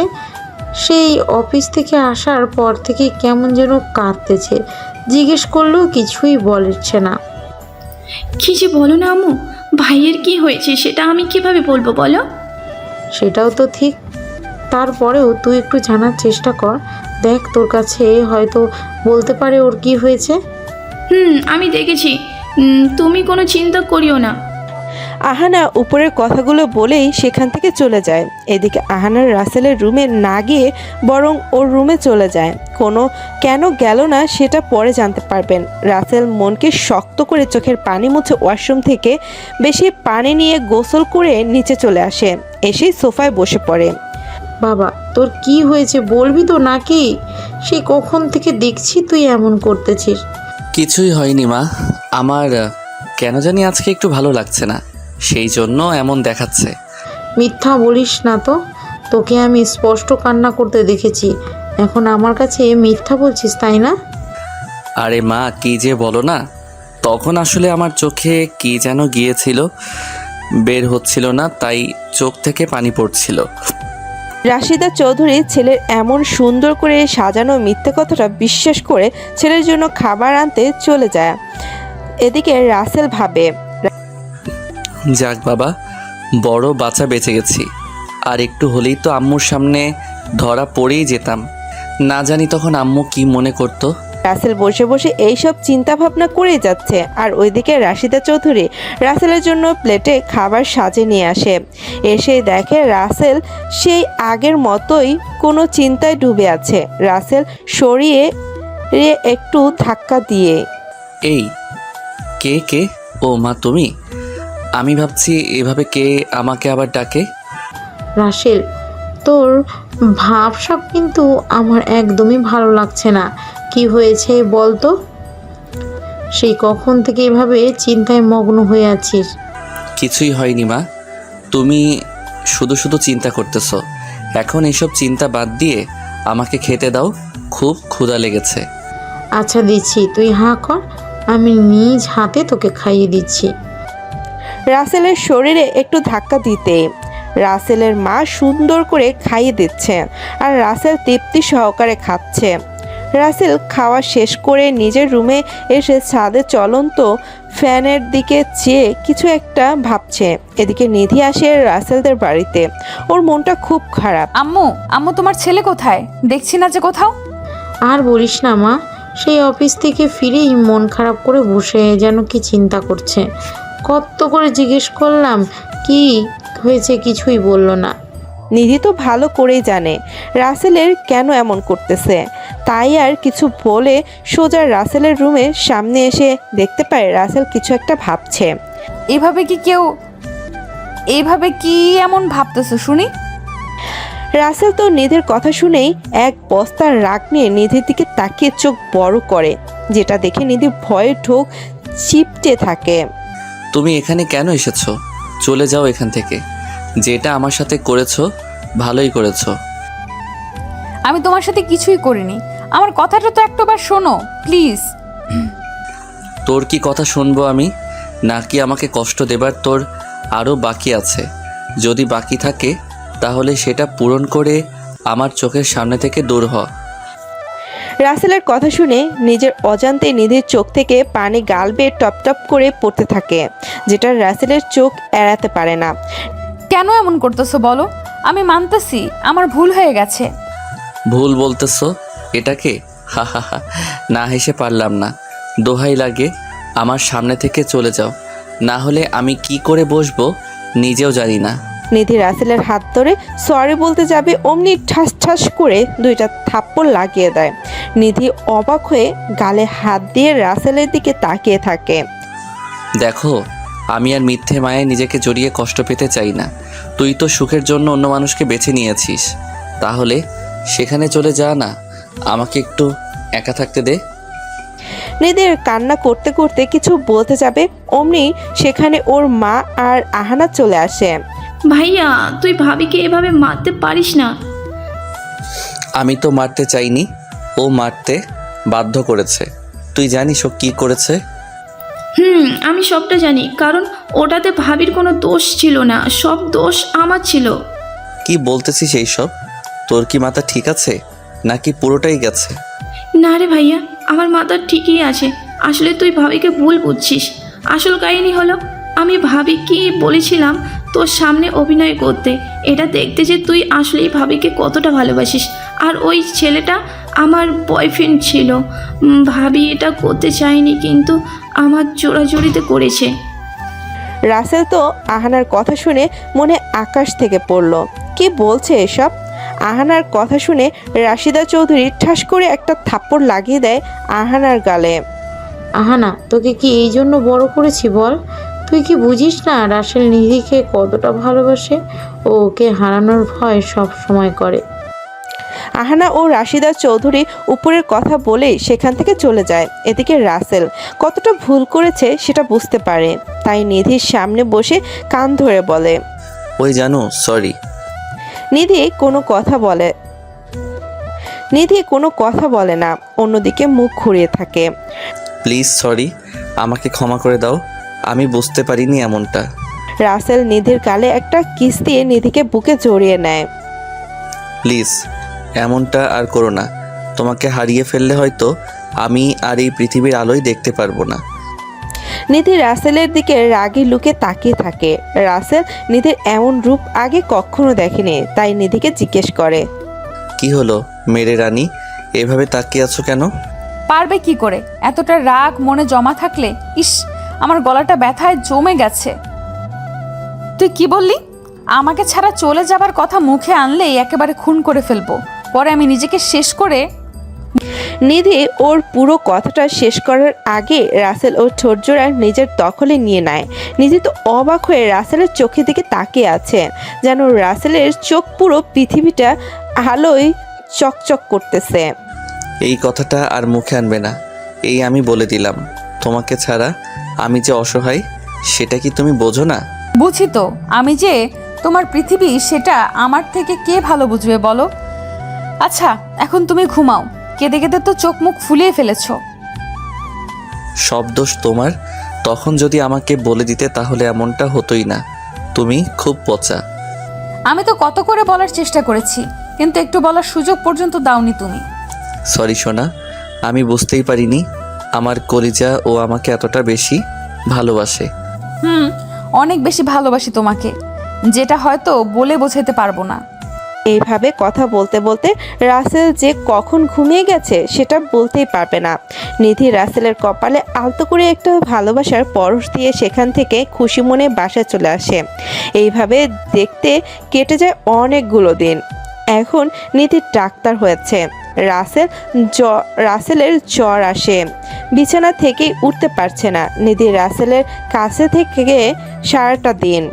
কি ডাক্তার ম্যাডাম, আজকে হাসপাতালে যাবে না নাকি? তোমাকে রেখে যেতে ইচ্ছে করতেছে না। তোমাকে এইভাবে রেখে আমি কিভাবে যাই বলো? আরে ধুর, আমার তো কিছুই হয়নি, একটু জ্বর এসেছে, তাই তুমি এমন করতেছো। তুমি যাও, আমার কিছুই হবে না। না, আমি তোমাকে রেখে কোথাও যাব না। আমি শখের বশে জব করি, বুঝলে? আর তোমার থেকে আমার শখটা বেশি বড় না। রাসেলের নিধির কথা শুনে মুগ্ধ হয়ে যায়। রাসেল নিধির কাঁধে ভর দিয়ে ওয়াশরুম থেকে ফ্রেশ হয়ে আসে।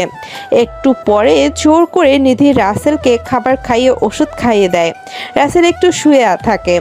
বিকালে নিধি হাসপাতাল থেকে যাওয়ার সময় রাসেলের কাছে আসে। কি ব্যাপার মহারাজ, কেমন লাগছে এখন? আর জ্বর কি একটু কমেছে নাকি সেই তেমনই আছে? ডাক্তার ম্যাডামের সেবা পেয়েছি, তাহলে বলো এই জ্বরের সাহস কিভাবে থাকে আমার শরীরে থাকার? ইনজেকশন দেখেই তো ভয়ে দূরে পালিয়ে যাবে। কি যে বলো না এসব। আচ্ছা তুমি থাকো, আমি গেলাম। হাসপাতালে যেতে চাইলাম না, তুমি জোর করে পাঠালে। আরে আমি এখানে একা রোগী, আর ওখানে অনেক রোগী, তাদেরও তো ডাক্তারের সেবা পাওয়া প্রয়োজন, তাই না?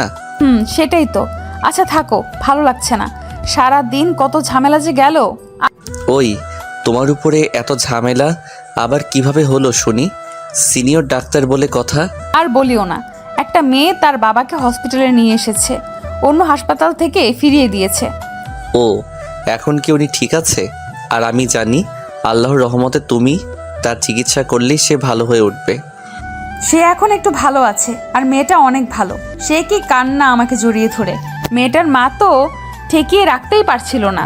আচ্ছা থাকো, তোমার যেহেতু জ্বর কমেছে তো বিকেলে আমাকে হসপিটালে নিয়ে যাও, ওই রোগীটাকে দেখতে যেতে হবে। যথা আজ্ঞা মহারানী, আপনার আদেশ এই বান্দা অক্ষরে অক্ষরে পালন করবে। আচ্ছা দেখমুনে কত পালন করো। আমি গেলাম, তুমি উঠে ফ্রেশ হয়ে নাও। উপরের কথাটা বলেই নিধির সেখান থেকে চলে যায়। আর রাসেল উঠে ফ্রেশ হয়ে আগে থেকেই নিধির জন্য রেডি হয়ে বসে থাকে। বিকেলে নিধি ও রাসেল হাসপাতালের জন্য বেরিয়ে পড়বে এমন সময়। আমাকে একা রেখে তোমরা ঘুরতে যাবা না? এটা তো হবে না। বুত্তি, তোরে তো খোঁজার জন্য গেছিলাম, কিন্তু গিয়ে দেখি তুই পড়ে পড়ে ঘুমাচ্ছিস। এখন কথা বলে সময় নষ্ট না করে চলো যাওয়া যাক। আমি জানি আমাকে আবুল তাবুল বুঝিয়ে না নেওয়ার ধান্দা করবি। পেতনি, তোরে তো কি যে কর্ম। আচ্ছা চল, পরে বাসায় ফিরে দেখা যাবে। এই বলে ওরা বেরিয়ে পড়ে হাসপাতালের উদ্দেশ্যে। কিছু সময় পরে চলেও আসে। নিধি আগে আহানাকে সাথে নিয়ে হাসপাতালে মানে ওই কেবিনে যায়। রাসেল একটু কাজে আছে বলে সে পরে যাবে। এদিকে নিধি ওই রুগীর কাছে আসে। ম্যাডাম, আপনি এসেছেন? দেখেন না আমার বাবা কেমন করছে, আমাকে আর আগের মতন ইসরাত বলে ডাকছে না। দেখেন সে অসুস্থ, তাই আপনি শান্ত হন, দেখবেন সব ঠিক হয়ে যাবে। এইভাবে ভেঙে পড়লে তো আপনার বাবার আরো বেশি কষ্ট হবে। আমি আর কাঁদবো না, আপনি আমার বাবাকে ভালো করে দিন না প্লিজ। দেখুন মিস ইসরাত, আমি আমার সর্বোচ্চ দিয়ে চেষ্টা করেই যাচ্ছি, বাকিটুকু আল্লাহর হাতে। ভাবি, তোমার হয়ে থাকলে চলো। ভাইয়ের মনে হয় কাজ শেষ হয়ে গেছে, হয়তো আমাদের জন্য বাইরে দাঁড়িয়ে আছে। তোমার ভাইয়া তো এখানে আসলেও পারতো, তাই না বলো? সেটা পারতো, কিন্তু বুঝতেই পারো বড় অফিসার বলে কথা, সবাই এক নামে চেনে, সিনিয়র অফিসার রাসেল, তাই এইটুকু ইগো তো থাকবেই। রাসেল নামটা শুনে ইশরাতের কলিজায় নাড়া দিয়ে ওঠে। কিছু সময়ের জন্য হারিয়ে যায় যে সে তার বাবাকে নিয়ে হাসপাতালে আছে। ম্যাডাম, আপনি কি নাম বললেন? কেন, আমি তো রাসেল নাম বলেছি। আমার ভাই বিমান বাহিনীর বড় অফিসার আর এই ডাক্তার ম্যাডামের হবু স্বামী। কিন্তু আপনি রাসেল নাম শুনে এভাবে রিয়্যাক্ট করলেন কেন শুনি? নিধির প্রশ্নের জবাবে ইশরাত যেটা বলে সেটা শুনে তো নিধি ও আহানা অবাক হয়ে যায়, কেননা ইশরাত বলেছে, আসলে আমি একজনকে আমার জীবনের থেকেও বেশি ভালোবেসেছিলাম, তার নামও রাসেল ছিল, কিন্তু সে আমার জীবন থেকে হারিয়ে গেছে দূর অজানায়। এখন ওনার মুখ থেকে যখন রাসেল নামটা শুনলাম তখন ওর কথা খুব মনে পড়ে গেল। ও আচ্ছা, বুঝলাম। কিন্তু তাকে আপনি এত ভালোবাসা সত্ত্বেও হারিয়ে গেল কেন, সেটাই তো বুঝলাম না। ইশরাত যেই না কিছু বলতে যাবে তার আগেই নিধির ফোনে রাসেল কল দিয়ে যেতে বলে, ফলে তার ইশরাতের কথাগুলো না শোনায় রয়ে যায়। ভাবি, ভাইয়া তো বারবার ফোন করেই যাচ্ছে, চলো না।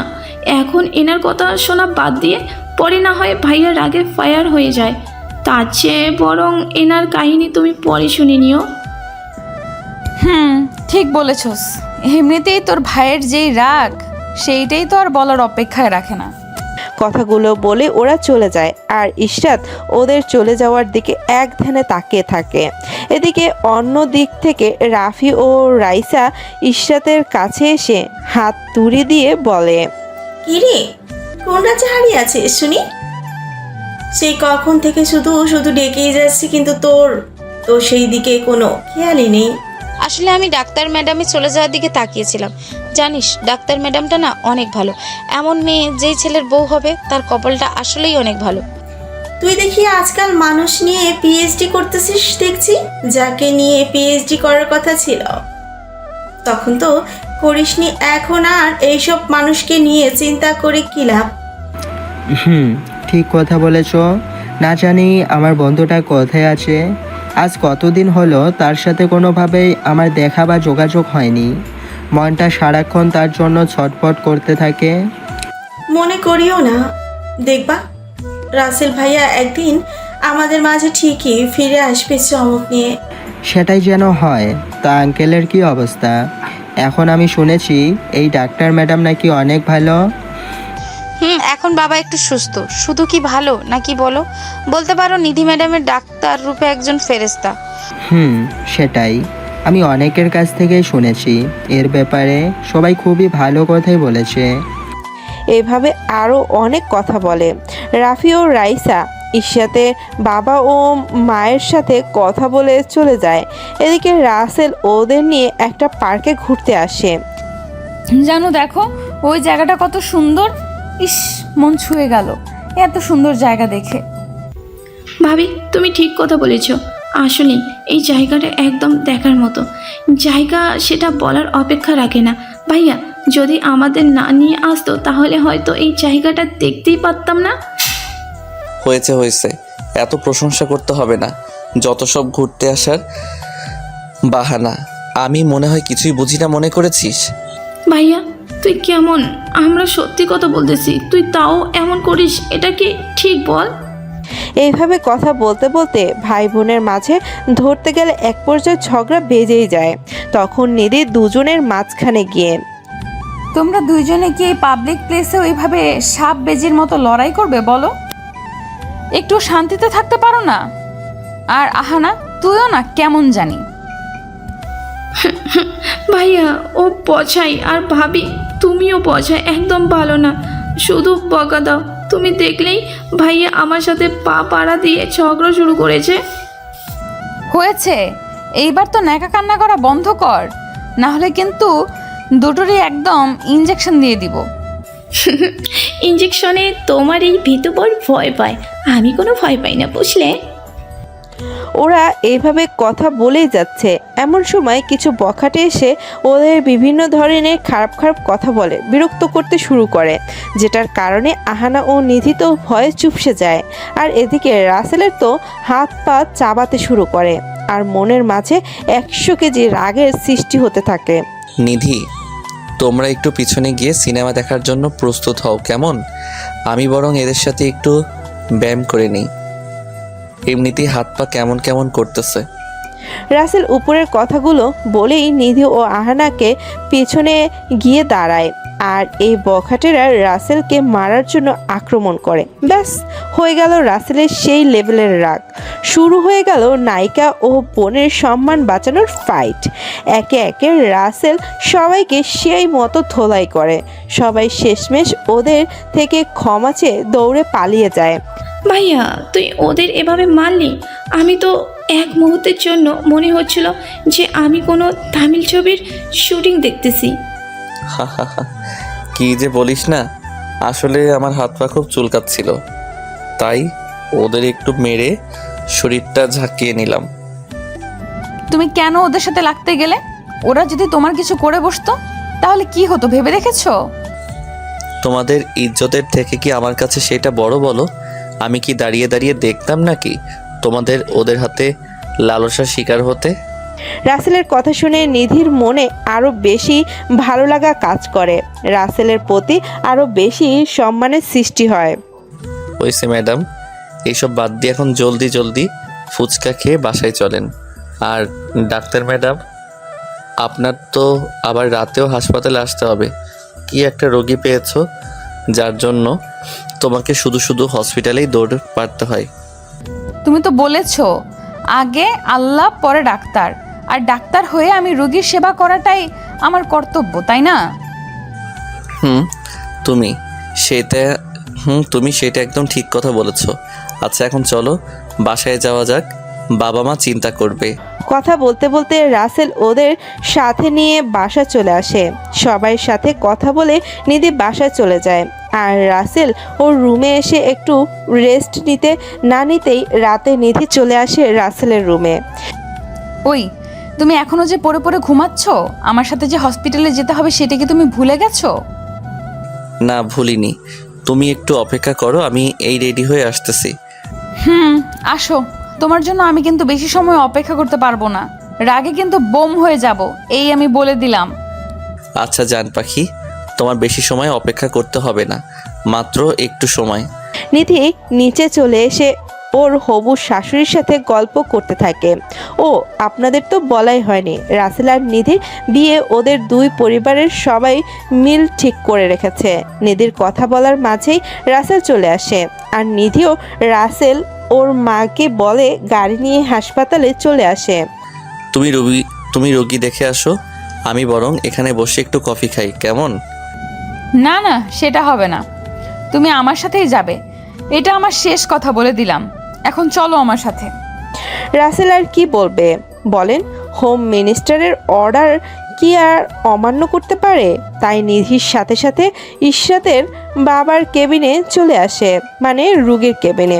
কিন্তু এসে দেখে ইশরাতের বাবা ও মা আছে, ইশরাত নেই। তাই কি আর করা, নিধি ওর কাজ শুরু করে চলে আসে।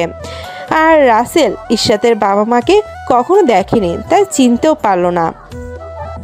ওই জানো, আঙ্কেলের মেয়ে ইসরাত, মেয়েটা না খুব ভালো, কিন্তু এখন কোথাও হয়তো গেছে, তাই দেখা হলো না। রাসেল তো ইশরাত নামটা শুনেই নিধির দিকে অবাক হয়ে তাকিয়ে আছে। রাসেলের খুব করে মনে হচ্ছে ইশরাতের কথা, হাজার হলেও প্রথম প্রেম বলে কথা। আর গুরুজনরা ঠিকই বলেছে, প্রথম প্রেম কখনো ভোলা যায় না। আর প্রথম প্রেম বেশিরভাগই কষ্ট ছাড়া কিছুই দেয় না। এইভাবে কেটে যায় 2 মাস। একদিন রাসেল সোফায় বসে ওর পরনে থাকা শার্টটা খুলে সবার সাথে গল্প করতেছে। তখনই রাশিদা চৌধুরী উপর থেকে রাসেলের কাছে এসে বলে, বাবা রাসেল, এই চিহ্ন তোর শরীরে আসলো কিভাবে? ও, এটা আমার ছোটবেলা থেকেই সাথে আছে, তবে এটা কিসের চিহ্ন আমি জানি না।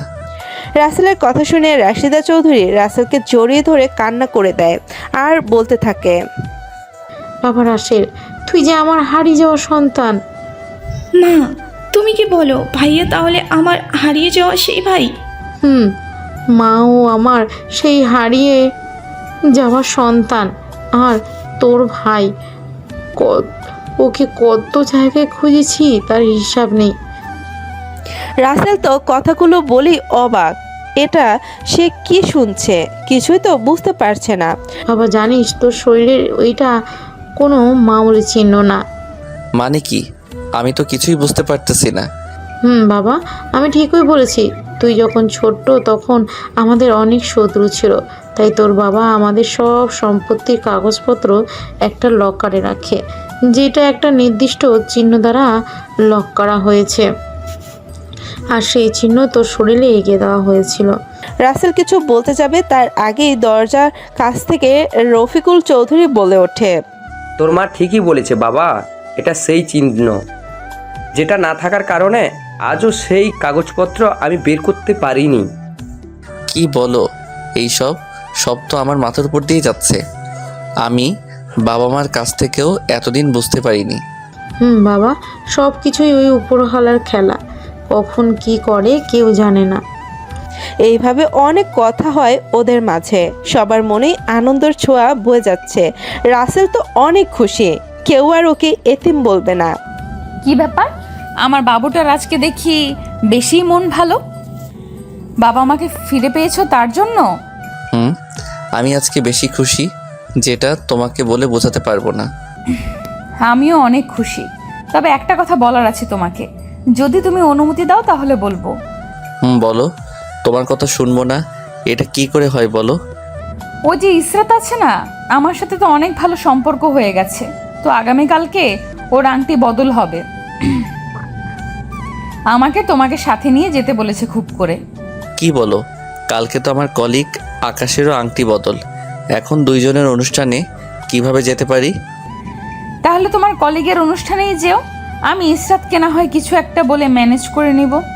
আরে মন খারাপ করিও না তো, আমি তোমার সাথেই যাব। এবার খুশি তো নাকি?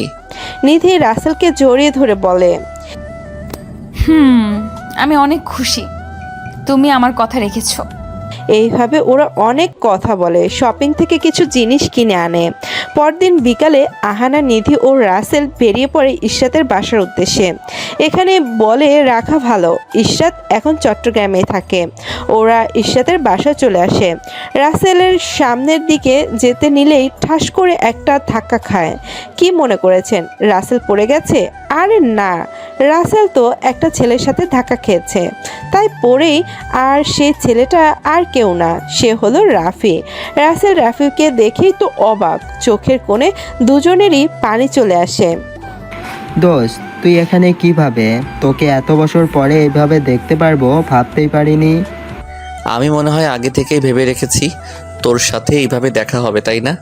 আমি কি জানতাম নাকি তোকে এখানে পাবো? তাহলে তো আরও আগেই চলে আসতাম। তুই মামা আগের মতোই আছিস, একটুও পরিবর্তন হস নাই। তা কেমন আছিস? ভালো আছি। তুই আর রাইসা ভাবি কেমন আছে রে? আমি অনেক ভালো আছি, আর রাইসাও অনেক ভালো আছে, আর রাইসাও এখানে আছে। কি বলিস, একসাথে দুইজন একই বাড়িতে? ব্যাপার কি মামা? মামা, আমরা তো বিয়ে করে ফেলেছি, আর তুই এই বাড়িতে এসেছিস কার বিয়ের অনুষ্ঠানে সেটা জানিস না? জানি তো, আমার হবু বউয়ের পরিচিত ইসরাতের বিয়েতে, কিন্তু তাকে এখনও আমি দেখিনি। কি বলিস, দেখিসনি? আর তুই যদি জানিস সে কে, তাহলে নিজেকে তুই সামলাতে পারবি? কেন পারবো না? আর কি এমন ব্যাপার, একটু খুলে বলতো। রাফি কিছু বলতে যাবে তার আগেই ওখানে নিধি ও আহানা চলে আসে। তুমি এখানে? আর আমি সারা বাড়িতে খুঁজে বেড়াচ্ছি, তোমাকে আমার বান্ধবী দেখার জন্য পাগল হয়ে আছে। ও, বুঝতে পারছি। আর নিধি, এ হলো রাফি, আমার সেই ফ্রেন্ড যার কথা তোমাকে বলেছিলাম। তা ভাইয়া, আপনি কেমন আছেন? আর ভাবি কোথায়? আমি অনেক ভালো আছি ভাবি। আর আপনি কেমন আছেন? আপনি মনে হয় আপনার ভাবিকে দেখেছেন ইসরাতের সাথে। ও, তাহলে রাইসা ভাবি আপনাদের দুইজনকে অনেক মানিয়েছে। ওই চলো তো ভেতরে যাই। চলো যাই, আমাকে আবার চলে যেতে হবে একটা কাজে। রাসেল, তুই যাস না ভিতরে, কারণ নিজেকে ধরে রাখতে পারবি না। ভাইয়া, আমি কিন্তু কিছুতেই বুঝতে পারলাম না, একটু বুঝিয়ে বলেন তো। বুঝিয়ে বলো তো, আমি ভিতরে গেলে কি এমন ক্ষতি হবে শুনি। কারণ ইসরাত আর কেউ না, তুই যাকে নিজের থেকেও বেশি ভালোবাসতি, ইসরাত সেই মেয়ে। রাফির কথা শুনে রাসেল তো অবাকের চরম পর্যায়ে পৌঁছে গেছে, আর নিধি ও আহানা তো অবাক হয়ে তাকিয়ে আছে। কি বলিস? এই বেঈমান মেয়ের বিয়েতেই আল্লাহ আমাকে নিয়ে আসলো। আমি আগে জানলে কখনোই আসতাম না। আমি জানি তুমি কখনোই আসতে না, তাই তো তোমাকে না জানিয়েই আমি তোমাকে এনেছি। কেননা ইসরাত খুব করে বলেছিল যেন শেষবারের মতো তোমাকে দেখতে পায়। নিধি, তুমিও আমার সাথে এমন করলে? আমি তো সবসময় ভাবতাম তুমি আমার থেকে কিছুই লুকাবে না। ওনার কোনো দোষ নেই, কেননা আমি তাকে খুব করে বলেছিলাম আমি আসলেই অভাগী, যে তোমার মতো কাউকে পেয়েও হারিয়ে ফেলেছি। আপুকে কিছু বলো না।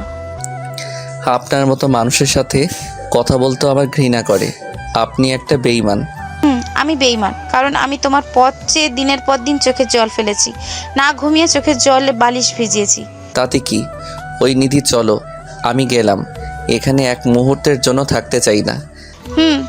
যাবে তো, কিন্তু আমার বরের সাথে দেখা করে যাও। সে বিমান বাহিনীতে চাকরি করে। সে তোমার মতন এতিম আর ছোট লোক না। দেখেছিস রাফি, আজও সেই এতিম ছেলেটাকে অপমান করতেছে। নিজের বর বিমান বাহিনীর অফিসার, তো কি হয়েছে? কি হয়েছে মানে? আমি এতদিন না বুঝে তোমার অপেক্ষায় বসেছিলাম, কিন্তু যখন বুঝলাম বিমান বাহিনীর অফিসারকে রেখে তোমার মতন এতিমের জন্য বসে থাকা বোকামি ছাড়া কিছুই না। ইসরাত, তুমি তাহলে আমার হবু স্বামীকে এইভাবে অপমান করার জন্য নিয়ে আসতে বলছো? আমি আগেই জানতাম এই এতিমটাই আপনার হবু স্বামী, তাই তো এভাবে নিয়ে আসতে বলি। ইসরাত কথাগুলো বলেই হো হো করে হাসতে থাকে। আরও কিছু বলতে যাবে, ঠিক তখনই ভেতর থেকে ইশরাতের বর চলে আসে। আরে স্যার, আপনি এখানে? কত করে বললাম আমার এখানে আসার জন্য, কিন্তু আপনি তো বারবার মানা করে দিয়েছিলেন। রাসেলকে স্যার বলতে দেখে ওইখানে উপস্থিত রাসেলের পরিচিত জানা লোক বাদে সবাই অবাক। তোমার মাথা কি গেছে যে ওকে তুমি স্যার বলছো? ওর মতো ছোট লোক এতিমকে স্যার বলছো? ইশরাতের কথা শুনে আকাশ ঠাস ঠাস করে দুইটা থাপ্পড় লাগিয়ে দেয় আর বলে ওঠে, কিন্তু আপনি তো বারবার মানা করে দিলেন। এই, তুমি জানো কাকে কি বলছো? উনি আমার স্যার, বিমান বাহিনীর সিনিয়র অফিসার, আর এই শহরের নামকরা ব্যবসায়ীর ছেলে। আকাশের মুখে এই কথা শুনতো ইশরাত মনে হলো আসমান থেকে পড়লো। কি বলবে ভেবে পাচ্ছে না। মনের কোণে হয়তো এখন একটু অনুশোচনার বোধ কাজ করছে। এত বড় মাপের মানুষকে নিজের কাছে পেয়েও হারিয়ে ফেললো। আপনার মাঝে সেই অবহেলা আর অহংকারটা আজও আছে। ভাবতেই অবাক লাগে। যাই হোক, আপনার বিবাহিত জীবন সুখের হোক। আমি কখনো ভাবতেই পারিনি আপনি দাওয়াত করে এনে আমার হবু স্বামীকে এইভাবে অপমান করবেন। আগে যদি বুঝতাম আপনার মনটা এত কুৎসিত তাহলে কখনোই আসতাম না। নিধির কথা শুনে ঈশাদ কি আর বলবে, কিছুই বলার নেই, বলতে লজ্জা বলার সাহসটুকু পায় না। এদিকে আকাশ তো বলেই ওঠে, স্যার আমি আগে জানতাম না ইসরাত সেই কালনাগিনী যে কিনা আপনার মতো মানুষের জীবনটা ভেঙে তছনছ করে দিয়েছে। আমি আগে জানলে ওর মতো ছোট মনের মেয়েকে কখনোই বিয়ে করতাম না। আকাশ সাহেব, এইভাবে বলবেন না। আমার সাথে যা হয়েছে আমি সেসব নিধির ভালোবাসাই ভুলে গেছি। একটা রিকোয়েস্ট করব। সবাই রাসেলের কথা শুনে অবাক হয়ে তাকিয়ে আছে, কি রিকোয়েস্ট করবে সেটাই ভেবে। আপনার কথা রাখবো না এই সাহস আমার হয়নি স্যার। আমি আপনার কথা রাখবো, আপনি শুধু বলেই দেখেন। রাখবেন? আপনার ওকে বিয়ে করে সুখে সংসার সাজান, হয়তো আপনার ভালোবাসা পেয়ে নিজেকে শুধরে নিতে পারবে। দেখেছিস যেই মানুষটার সাথে এত কিছু করেছিস, আজ সেই তোর জন্য আমার কাছে রিকোয়েস্ট করছে।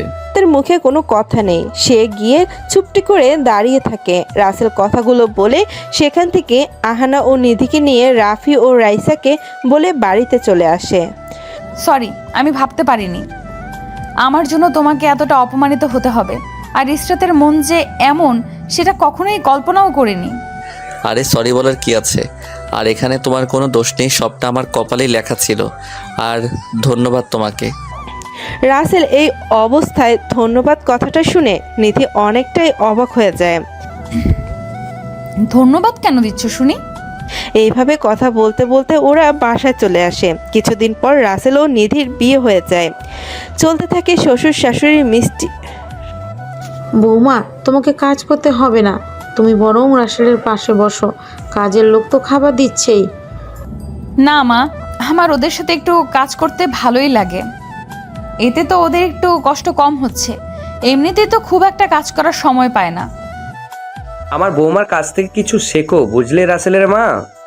ও, তার মানে তুমি বলতে চাইছো আমি কোনো কাজ করি না? কি আর কাজ করো, এই একটা কাজই তো পারো, শুধু নির্দোষ মানুষকে শাস্তি দিয়ে অপরাধীকে খালাস করতেই। চলতে থাকে শ্বশুর শাশুড়ির মিষ্টি ঝগড়া আর সিনেমা দেখার মতো উপভোগ করতে থাকে তিনজন, মানে রাসেল, নিধি ও আহানা।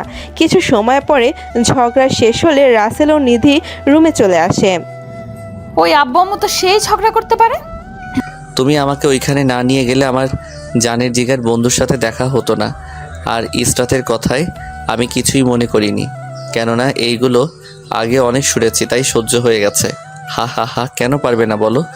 আব্বুর তো অফিসে কোনো কাজ নেই, আর আম্মুর অনেক কাজ করতে হয় আদালতে। এইদিকে আব্বু অফিসে ভাবে কিভাবে আম্মুর সাথে ঝগড়া করবে, বাড়ি এসে সেটাই করে। ও, তাহলে তো শ্বশুর আব্বার কাছ থেকে আমাকে নিখুঁতভাবে ট্রেনিং নিতে হবে। কেন? তোমার সাথে এইভাবে দুষ্টু মিষ্টি ঝগড়া করতে? দুষ্টু, তারাও ঝগড়া করা শেখাচ্ছি।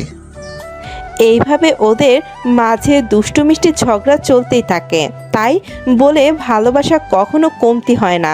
বাড়ির সবাই নিধিকে খুবই ভালোবাসে, আর রাসেল তো নিধিকে ছাড়া পৃথিবীকে অন্ধকার মনে করে। এইভাবে চলতে থাকে ওদের সুখের সংসার। আপনারা কাউকে ভালোবাসলে তাকে মন থেকে ভালোবাসবেন। টাইম পাস করার জন্য অনেক কিছুই আছে, সেগুলো করে সময় কাটাবেন। তবুও পবিত্র ভালোবাসাকে নিয়ে টাইম পাস করবেন না। হয়তো ছোট্ট একটা ব্রেকআপ শব্দে একজনের মনে আনন্দের বন্যা বয়ে যায়, কিন্তু কখনো ভেবে দেখেছেন যার সাথে ব্রেকআপ করলেন তার মনের অবস্থা কেমন হয়? বেঁচে তো থাকে কিন্তু চিন্তার লাশ হয়ে। বাড়তি কথা বলার জন্য ক্ষমা চেয়ে নিচ্ছি। আর আমার এই গল্পে শুরু থেকে শেষ পর্যন্ত সাথে থাকার জন্য অসংখ্য ধন্যবাদ সবাইকে।